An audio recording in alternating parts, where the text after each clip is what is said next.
কিহৰ কেমনৰ হয় জাইকা কৰ্তৃপক্ষক জনাইছে তেওঁলোকে কি ব্যৱস্থা লৈ ল'ব আৰু কাক জনাইছে? মই ইনস্পেক্টৰক জনাইছোঁ, আইচিক জনাইছোঁ।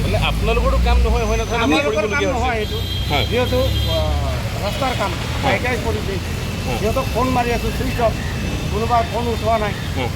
তেনেকৈ কামটো আমি ৰাস্তাটো ক্লিয়াৰ কৰি দিলোঁ আৰু মানে জাইকাক ফোন জাইকাক ফোনো ৰিচিভ কৰা নাই আৰু এটা ফোন চুইচ অফ কৰিছে। এতিয়া আমি কি কৰিম? এতিয়া উপায়টো নাই, গাড়ী নাযায়, যাৰ কাৰণে আমি নিজেই লাগি ভাগি কামটো কৰিছোঁ। আৰু ইয়াতে জি এম চিৰ স্বাস্থ্য মিত্ৰসকলেও কাম কৰা দেখিবলৈ পাইছোঁ। জি এম চি আমাৰ লগতে সহায় কৰিছে কাম কৰি। জি এম চিৰ কাৰণে আমি নিজে কাম সমাধান কৰিব পাৰিম। মানে যোৱাকালিও একেই আছিলে পৰিৱেশ? যোৱাকালি একেই আছিলে। আপোনালোকে এঘণ্টা ধৰি পথ মেৰামতিত লাগি থাকিলে, গতিকে